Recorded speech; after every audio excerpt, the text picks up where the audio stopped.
Hola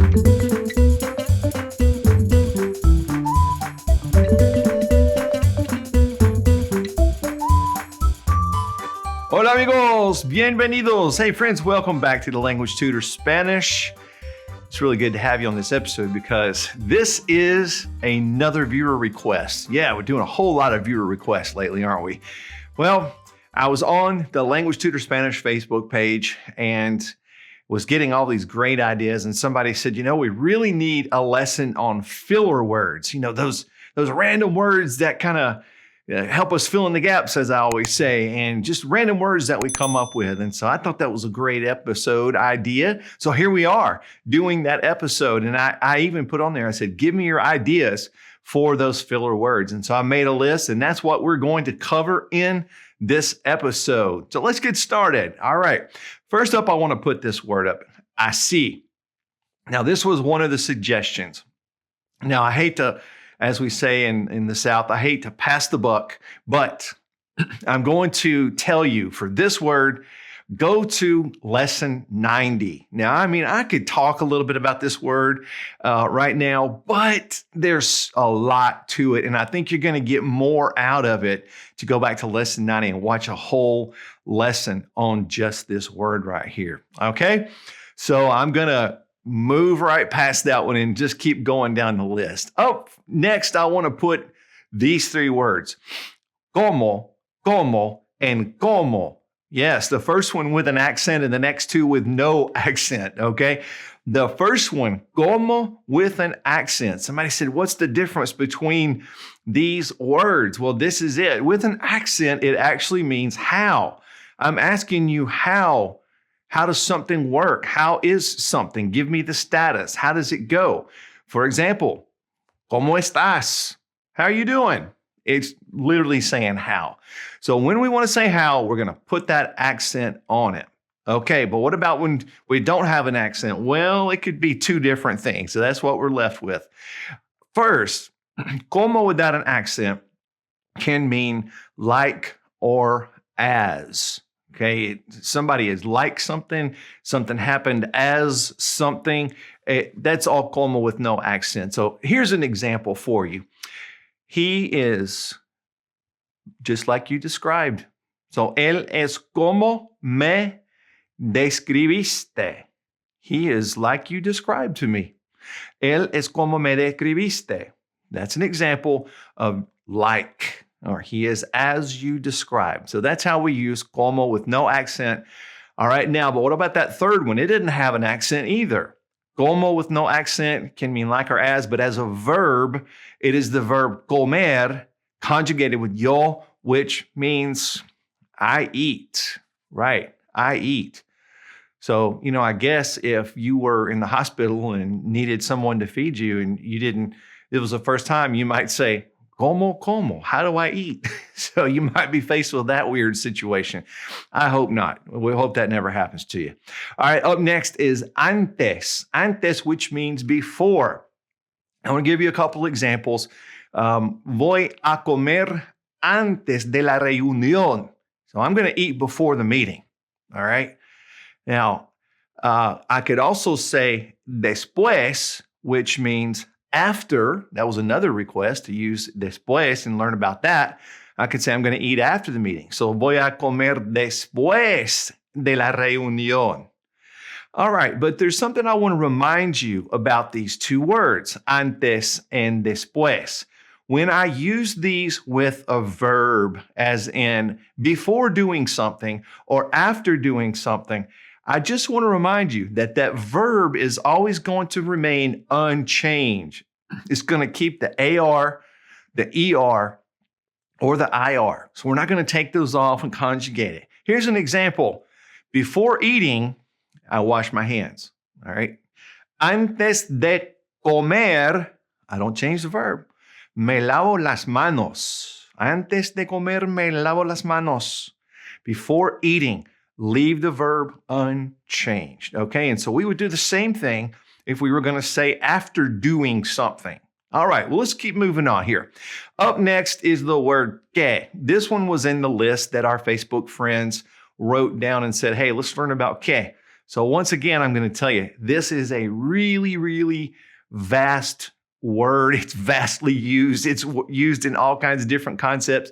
So I'm going to tell you, go back to lesson 49 here on our channel. Lesson 49, back then I broke down that word in many, many, many different contexts. So that'll help you pick up that word and use it in different contexts. All right.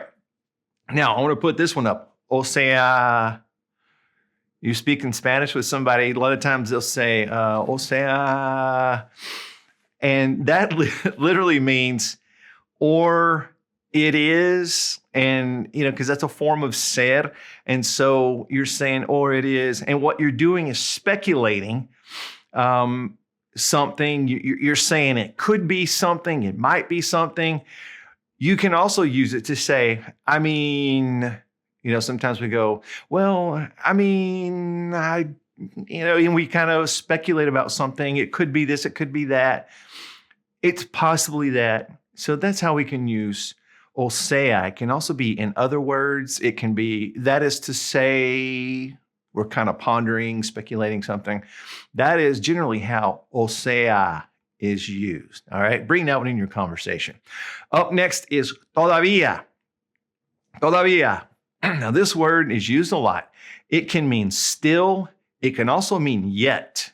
So I want to give you an example. Todavía él no tiene trabajo.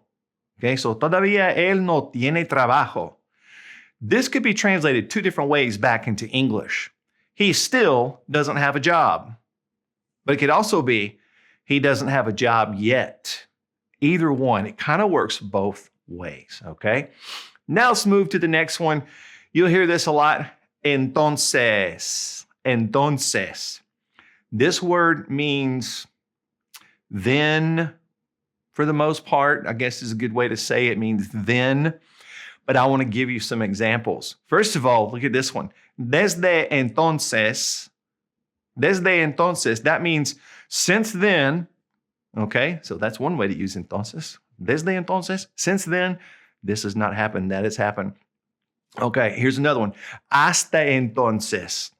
Hasta entonces. That means until then, which you probably already figured out at this point, because you know that hasta means until.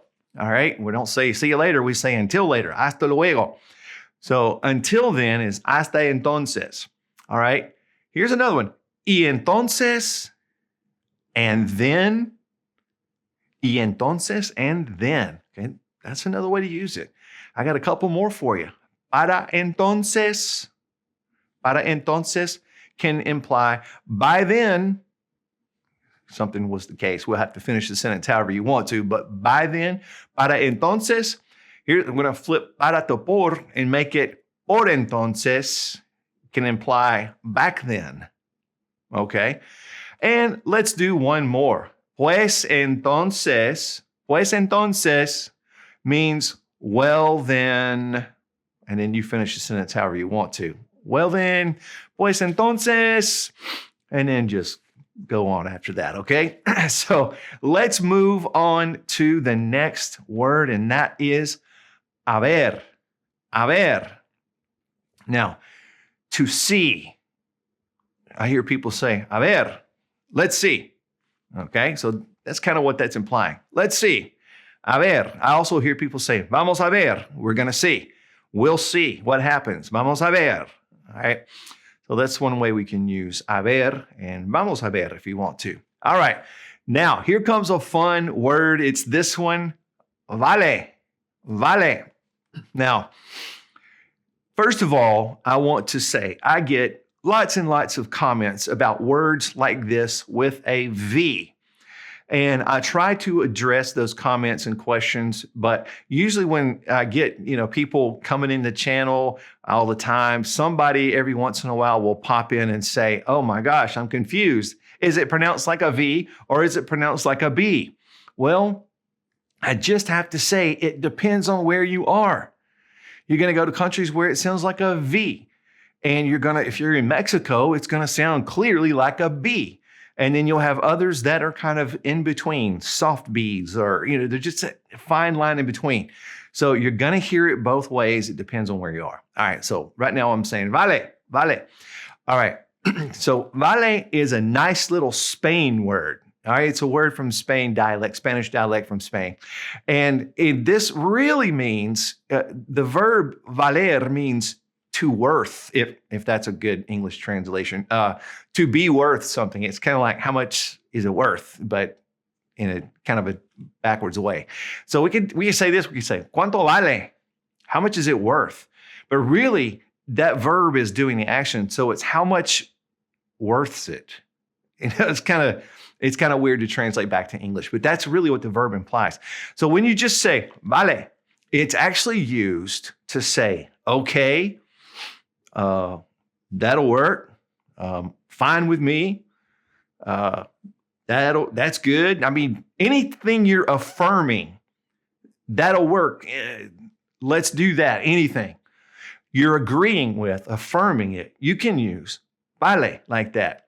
And a lot of times you'll hear people in Spain say, vale, vale. You'll hear them say it twice. It's really a more affectionate and intimate way of saying that. It's a little more loving, I should say.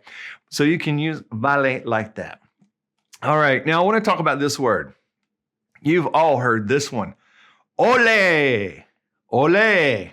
What does this word mean? It's an interesting word. We always think of bullfights when we hear this. The matador, he's waving the cape and he says, ole, and everybody shouts, ole. And typically that's always been used for bullfights. But actually, I just want to tell you that this kind of means bravo. I guess is the best way to translate it back to English is by saying bravo. Anything that you're yelling in agreement with. This is an interjection, and there's speculation as to how it came into Spanish. Some speculate the Greeks. But anyway, it doesn't relate necessarily to a verb or anything. It's just an interjection that we yell, just like bravo or yay. That's a good way to say it. Yay. That's really what it is. Okay. You just have to take this word for what it is. It's ole. There you go.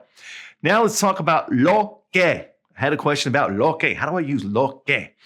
Well, I have several lessons. You can go back and look where I talked about el que and las que and los cuales, all this kind of thing. You can go back and look at those relative pronoun lessons that I did many, many lessons ago, and those will help clarify these any more.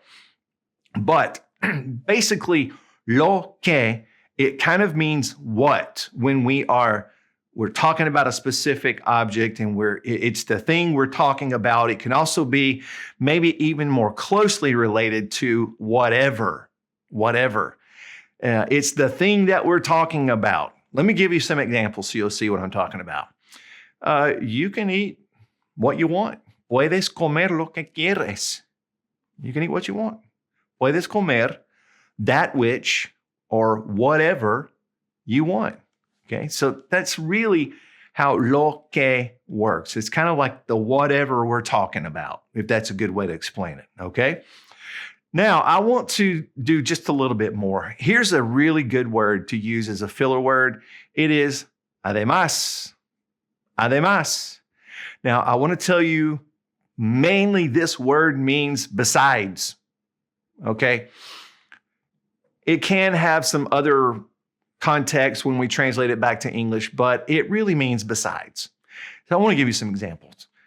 She doesn't want to go shopping. Besides, she doesn't have money. Okay, so we've already established an idea, and we're saying, besides, here's another thing that I'm adding to that thought. So I could say this: ella no quiere ir de compras. Además, ella no tiene dinero. Okay, so besides, she doesn't have money. All right, so that's one way you can use it. Now, it can also imply also or as well as. Now, here is an example of that. Además de linda, ella es muy inteligente. So, in addition to, or as well as, or besides being pretty, she is very intelligent. So it can be, it really is besides all the way around. But sometimes in our minds, we're thinking also as well as, in addition to. So maybe that helps you pick up a little context for además. All right, now let's talk about this word, true, true, very true. It's kind of all the same in English. We say very true, or we just say true. It works the same. But the word true in Spanish is verdad. Verdad. You can just say verdad, right? You can ask somebody, verdad? And they say, sí. Yeah, it's true. Or you can just state it, verdad. You can also say, es verdad. That is true. All right. Now, if I were doing some kind of activity in class and I was choosing true or false, I'm more than likely going to see this word, verdadero, verdadero, instead of the other one, verdad. I would say verdadero because that is saying that statement is true, that is the truth, and that's used more commonly when we're talking about is it true or false, okay? Also, you might say this one, very true. You might say muy cierto, and that could be very true. That's used a lot as very true. You might, in certain situations, hear muy real. That is very true for me. And you're talking about, some people are like this. Yes, that is very true for me. That is very real for me. That situation is very real. You might hear that. Okay, now I had one more that was requested, and that is I think. Okay, so I think is going to either be creo que or it's going to be pienso. Now here's the difference. Creo que is when you're stating what you believe or what you think. Okay, either one of those, believe or think. I believe that, I'm telling you what I believe. You're going to use creo que. But if I were to say, I think about that situation all the time, I could say pienso. That would be a good way to use pienso because I'm not really saying, I think that this is the case or that is the case or this should happen or she is this way or he is that way. That's creo que. But pienso, I think about things. I think about that all the time. I think about him or her or them, that situation. Or I think about how I want to do this. That's pienso. Okay? Well, amigos, I hope this has filled your request, all my language tutor amigos. I hope this has filled your request and helped you with your conversations. And hey, why don't you come and join us also on the Language Tutor Spanish Facebook page? We have a good time. We have a lot of great discussions, share resources, run ideas by people, get people to check our translations. We just have a good time. So come and join us. Language Tutor Spanish Facebook page. Look us up and join. We'd love to have you. Hey, and also be sure to check out the podcast. You can practice on the go with me on many of our lessons and go to thelanguagetutor.co and get those downloadable written practices. They're all free. Yes, I'm making them for you free because I want you to have something to practice your writing skills, okay? Well, guys, thanks for hanging out with me on this episode. I'm glad to help you. I love helping you with your Spanish. In the meantime, before I see you the next time, though, I wish for you paz y bendiciones, peace and blessings for you, all your family, all your friends. I'll see you soon on the next episode. Hasta pronto, amigos. Friends, thanks for watching The Language Tutor. If you have a question for me, feel free to leave it in the comment section below the video. And please click subscribe and the notification bell so that you'll never miss any of our language lessons.